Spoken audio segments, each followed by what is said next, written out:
मिलता है एक की फोब, और की फोब कुछ इस तरीके का मिलता है। और ये जो है ये इमरजेंसी में काम आता है। इसमें कीलेस एंट्री ही आपको देखने को मिलता है, मतलब और यहाँ पे तो चाबी फिजिकल की नहीं मिलता, इसी जो नॉब मिलता है, ये जो नॉब मिलता है इसी से आपको काम चलाना पड़ता है सब। यहाँ पे ना किक स्टार्टर नहीं मिलता।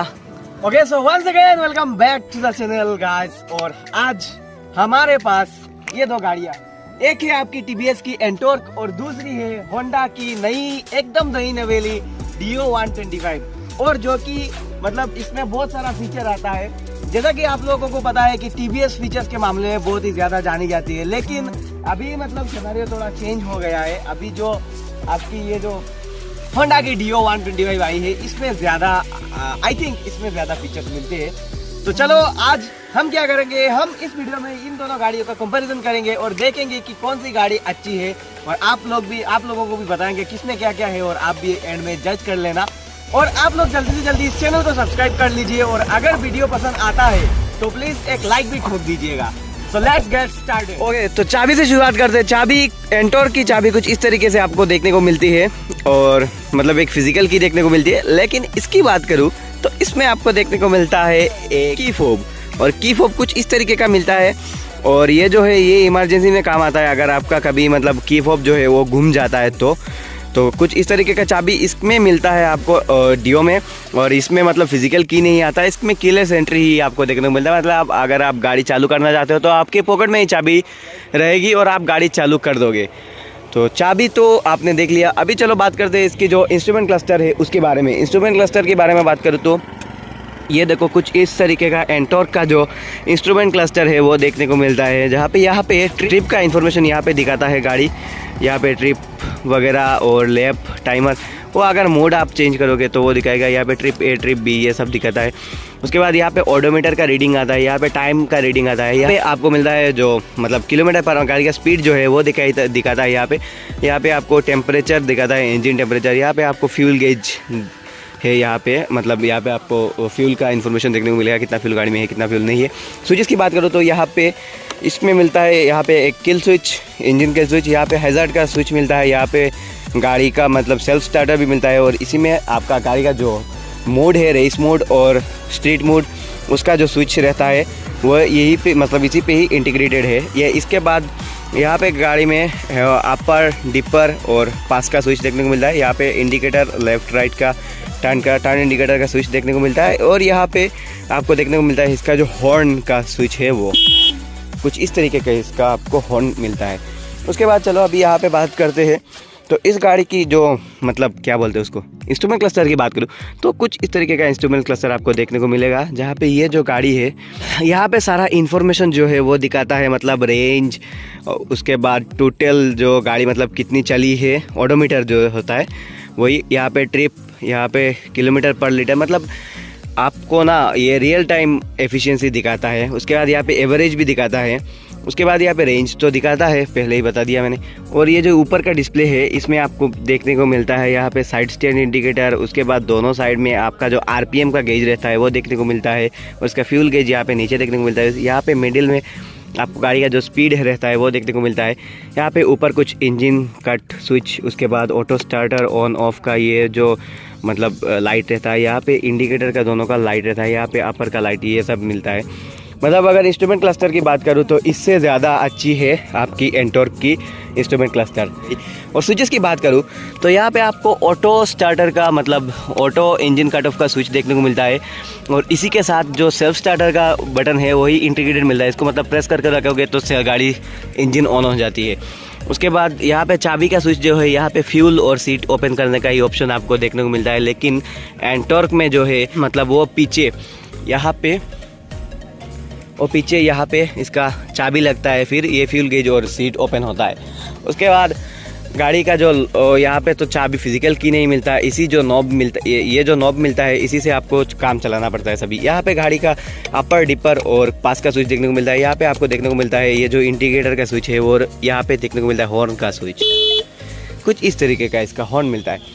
उसके बाद चलो अभी यहाँ पे पॉकेट्स के बारे में बात करते हैं और टोइंग हुक के बारे में बात करते हैं। तो टोइंग हुक यहाँ पे एक मिलता है आपको, यहाँ पे एक और नीचे के साइड यहाँ पे एक और टोइंग हुक मिलता है, 2 टोइंग हुक मिलता है आपको देखने को और यहाँ पे एक जो पॉकेट रहता है वो पॉकेट भी आपको देखने को मिलता है। लेकिन एंटॉर्क में आपको यहाँ पे सिर्फ ये जो मतलब टोइंग हुक यहाँ पे एक देखने को मिलता है और यहाँ पे भी एक टोइंग हुक देखने को मिल जाता है।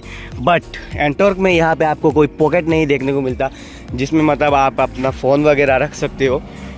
उसके बाद सामने से लुक्स के बारे में बात करूँ तो यहाँ पे आपको देखने को मिलता है एंटॉर्क के जो एक्सपी वेरिएंट है, इसीलिए इसका जो एलॉय का कलर है वो रेड कलर का एलॉय मिलता है। बाकी नॉर्मल एंटॉर्क में आपका ब्लैक कलर का ही एलॉय आता है। और एलॉय का डिज़ाइन के बारे में बात करूँ तो मुझे पर्सनली इससे ज़्यादा अच्छी ये दिख रही है, क्योंकि देखो इसका जो डिज़ाइन रहता है ना वो बहुत ही यूनिक सा डिज़ाइन है और ये एकदम सिंपल सा डिज़ाइन है। आप लोग खुद एक बार देख के जज कर लो। उसके बाद ये जो लाइट्स के बारे में बात करूं तो यहाँ पे आपको एंटॉर्क में मिलता है चार मतलब लाइट का यूनिट, हेडलाइट का यूनिट, और यहाँ पे बीच में 2 DRL मिलता है। ये जो एंटॉर्क का हेडलाइट का पार्ट है यहाँ पे 2 लाइट है और यहाँ पे और 2 लाइट है, 2 डिपर के लिए 2 अपर के लिए काम करता है। उसके बाद यहाँ पे एक बिग सा भी मिलता है, यहाँ पे थोड़ा एरोडायनामिक दिखता है देखने में। उसके बाद इसमें भी आपको डिस्क ब्रेक देखने को मिल जाता है इस साइड में, और उसके बाद उसमें भी आपको इस साइड में डिस्क ब्रेक देखने को मिलता है। और दोनों में ही जो पेडल डिस्क रहता है वो पेडल डिस्क देखने को मिलता है। उसके बाद डियो के बारे में बात करूँ तो डियो में ना यहाँ पे कोई DRL देखने को नहीं मिलता। डियो का जो DRL है वो यहाँ पे आपको देखने को मिलेगा DRL, और यहाँ पे हेडलाइट का 2 ही यूनिट मिलता है। ऊपर वाला डीपर के लिए काम करता है, नीचे वाला अपर के लिए काम करता है, और दोनों साइड यहाँ पे हेलोजन इंडिकेटर यहाँ पे देखने को मिलता है। वही अगर एंटॉर्क की इंडिकेटर्स की प्लेसमेंट के बारे में बात करूँ तो एंटॉर्क की इंडिकेटर की प्लेसमेंट कुछ यहाँ पे जो हेड रहता है उसी में मिलता है। यहाँ पे साइड की प्रोफाइल के बारे में बात करूँ तो साइड प्रोफाइल से ये जो डियो है इसमें आपको यहाँ पे एयर वेंट देखने को मिलता है, लेकिन यहाँ पे एंटॉर्क में लेकिन आपको कोई भी ना एयर वेंट देखने को नहीं मिलता। और यहाँ पे भी इंजन का जो, इसीलिए एंटॉर्क का जो इंजन थोड़ा हीट भी ज़्यादा करता है, क्योंकि यहाँ पे कोई इंजन का एयर वेंट नहीं मिलता। लेकिन इसमें आपको इंजन का जो एयर वेंट रहता है वो यहाँ पे मिल जाता है, जिसके वजह से इंजन थोड़ा ज़्यादा कूलिंग के मामले में इंजन इसका जो है वो थोड़ा अच्छा है। उसके बाद जो पिलियन का जो फुटरेस्ट रहता है वो दोनों में ही, इसमें भी एल्यूमिनियम का मिलता है, उसमें भी एल्यूमिनियम का मिलता है। और यहाँ पे इंजन का फ़ैन, इसमें रेड कलर का फ़ैन मिलता है, इसमें नॉर्मली ब्लैक कलर का ही फ़ैन मिलता है। और अगर एग्जॉस्ट के बारे में बात करूँ तो इसका कुछ इस तरीके का एक बड़ा सा एग्जॉस्ट है जो कि बहुत ही बढ़िया साउंड देता है। और वही यहाँ पे ना आपको डियो में एक नया सा मतलब नया डिज़ाइन वाला आपको वो मिलता है, मफलर मिलता है। लेकिन इसमें डुअल टिप तो आता है, लेकिन इसका जो साउंड है वो लेकिन मतलब एंटॉर्क की ही अच्छी है, क्योंकि एंटॉर्क का जो साउंड है ना वो अलग ही साउंड आता है। और डियो में मतलब हाँ बेस है, लेकिन उतना भी मतलब एंटॉर्क के मुकाबले कम है। उसके बाद लाउडनेस भी कम है इसका। और यहाँ पे आपको पीछे ना सारे जो लाइट है वो हेलोजन मिलते हैं, लेकिन यहाँ पे एंटॉर्क में आपको सिर्फ इंडिकेटर हेलोजन मिलता है। और जो टेल लाइट रहता है ये टेल लाइट आपको LED में ही मिलता है। और गाड़ी पीछे से कुछ इस तरीके से दिखती है एंटॉर्क, और डियो कुछ इस तरीके से दिखती है। और इस साइड में आपको यहाँ पे ना किक स्टार्टर नहीं मिलता, क्योंकि ये FI इंजन है, इसीलिए किक स्टार्टर का ऑप्शन ही नहीं आता। और वही ये जो इंजन है इसके बारे में बात करूँ तो ये 3 वाल्व इंजन है, और इसमें लेकिन आपको किक स्टार्टर देखने को मिल जाता है। लेकिन अभी जो लेटेस्ट लॉन्च हुई है एंटॉर्क XT, उसमें लेकिन आपको जो किक स्टार्टर है वो नहीं मिलता। लेकिन बाकी जो एंटॉर्क के वेरिएंट्स है उनमें आपको किक स्टार्टर देखने को मिल जाता है। तो गाड़ी दोनों ही अच्छी है, दोनों ही बढ़िया है। अगर इन दोनों गाड़ियों की ना पावर फिगर्स के बारे में बात करूँ तो ये जो एंटॉर्क है इसमें आपको देखने को मिल जाता है 10.2 bhp का पावर और 10.8 Nm का टॉर्क। लेकिन डियो 125 में आपको मिलता है 8.2 bhp का पावर और 10.2 Nm का टॉर्क। तो पावर वाइज एंटॉर्क यहाँ पे विनर बन जाती है, लेकिन फीचर्स वाइज यहाँ पे डियो विनर बन जाती है। लेकिन लुक्स वाइज मुझे पर्सनली एंटॉर्क पसंद है डियो से ज़्यादा। लेकिन हाँ, डियो का ये जो हेड है ना, ये जो मतलब शार्प हेड है, ये अच्छा लगता है एंटॉर्क के मुकाबले। और बाकी सच गाड़ियाँ कुछ इस तरीके की दिखती है आपको। और चलो आप लोग ही कमेंट में डिसाइड कर लो कि यहाँ पे आप मतलब एंटॉर्क और डियो 125 में से कौन सा पिक करोगे।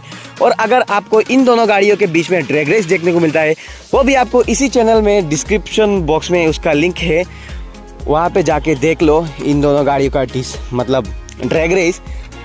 सो चलो इस वीडियो में तो बस इतना ही। मैं आपको मिलता हूँ किसी और वीडियो में किसी और टॉपिक के साथ। Till then ride safe and drive safe.